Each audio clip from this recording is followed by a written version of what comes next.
بسم اللہ الرحمن الرحیم.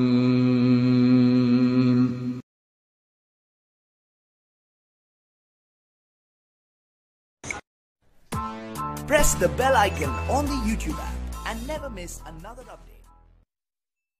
ناظرین اکرام السلام علیکم. تعلم تفہم چینل میں خوش آمدید. علم نحو کورس کا آج دوسرا درس ہے. جیسا کہ ہم پہلے درس میں پڑھ چکے ہیں کہ اس علم کا موضوع کلمات ہے.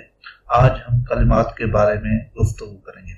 اس سے قبل کہ ہم گفتگو کا آغاز کریں، آپ سب دوستوں سے گزارش ہے کہ ہمارے چینل کو سبسکرائب کریں اور ساتھ ہی بیل آئکن کو پریس کر دیں تاکہ ہماری ہر ویڈیو آپ تک اپلوڈ ہوتی ہی پہنچ جائے، اور یہ بالکل فری ہے.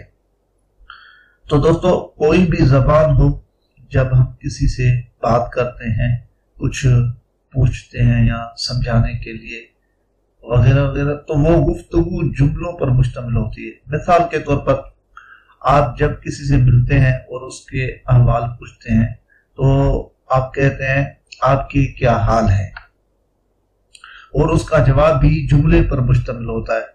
وہ کیا کہتا ہے کہ جی میں ٹھیک ہوں. اس طرح کہ آپ کوئی بھی زبان اٹھا لیں، جب آپ گفتگو کر رہے ہوتے ہیں، ڈائلاگ کر رہے ہوتے ہیں، محاورہ کر رہے ہوتے ہیں، تو وہ جملوں پر مشتمل ہوتا ہے. آپ نے دیکھا کہ سوالیہ جملے میں 3 کلمات ہیں. آپ نمبر 1 آپ کے، نمبر 2 کیا، نمبر 3 حال ہیں.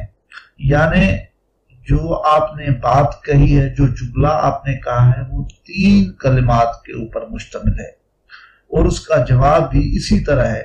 جیسے اس نے کہا جی میں ٹھیک ہوں، تو جی میں ٹھیک ہوں یہ کلمات ہیں، اور یہ جو پورا جملہ ہے اس سوال کے جواب میں جو آپ نے کسی سے پوچھا. علم نحو میں اسے جملہ کہتے ہیں، اور ان جداغانہ الفاظ کو کلمات. ہم جملے کی تعریف اور قاعدہ بیان کرنے سے قبل اس کی تفاصیل مثال مختصراً جملے کے اقسام بیان کرتے ہیں، تاکہ بعد میں آنے والی اس کی تعریف آسانی سے آپ کو سمجھ میں آ جائے. پہلا جملۃ المفیدۃ، مفید جملہ. جملے کے 4 اقسام ہیں.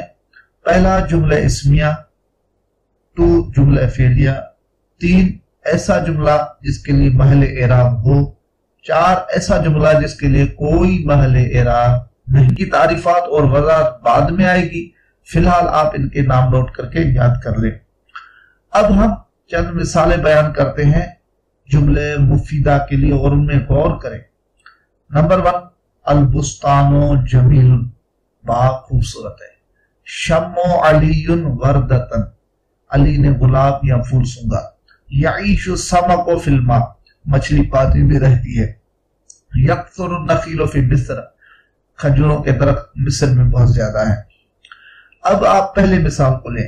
پہلے مثال پر غور کریں کہ البستان جمیل جملہ 2 کلمات سے مل کر بنا ہے، یعنی مرکب ہے 2 کلمات سے. پہلا کلمہ ہے البستان یعنی باغ، اور دوسرا ہے جمیل یعنی خوبصورت.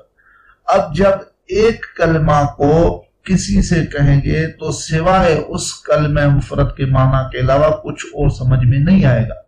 جیسے کہ آپ کسی مخاطب شخص کو کہیں البستانو یا کہیں جمیل، تو وہ کہے گا کہ بھئی کیا کہنا چاہتے ہو. آپ کہتے ہیں البستانو باغ، یا کہیں جمیل خوبصورت، تو وہ پوچھے گا کہ بھئی کہنا کیا چاہتے ہو.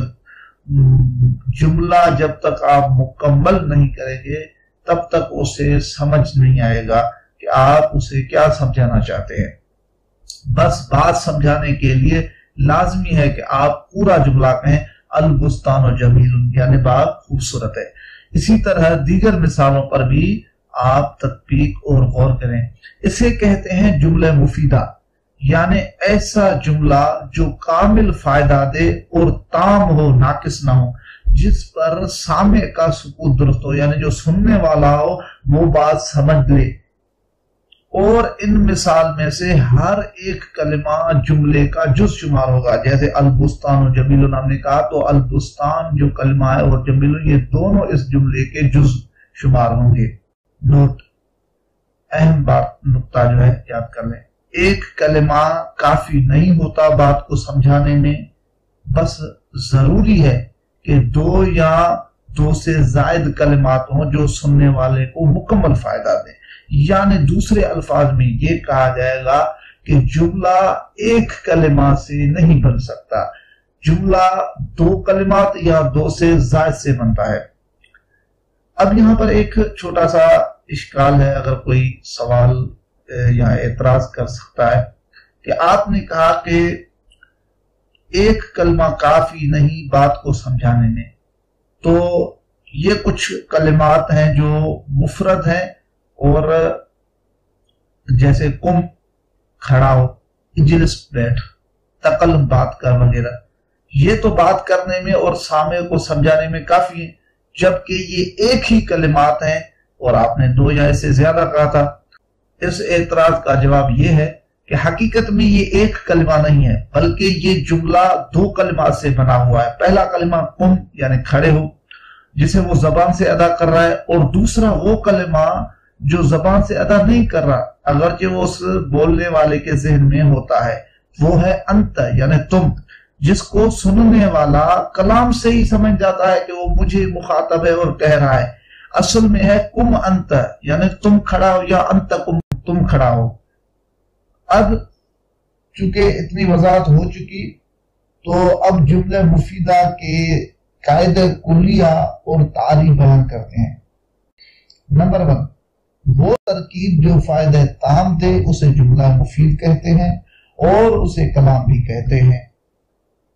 نمبر 2، جملہ مفید کبھی بھی دو کلمات سے مرکب ہوتا ہے اور کبھی دو سے زائد کلمات سے، اور ان میں سے ہر کلمہ جملے کا جز شمار ہوگا۔ دوستو کچھ تمرینات اس درس کے ہیں جنہیں آپ لکھ کر حل کریں، اور جو بات سمجھ میں نہ آئے وہ ہم سے کمنٹ میں یا جو نیچے لنک دیے گئے ہیں ان میں سے کسی طریقے سے آپ ہم سے رابطہ کر کے پوچھ سکتے ہیں۔ ملتے ہیں اگلی ویڈیو میں۔ والسلام ورحمۃ اللہ۔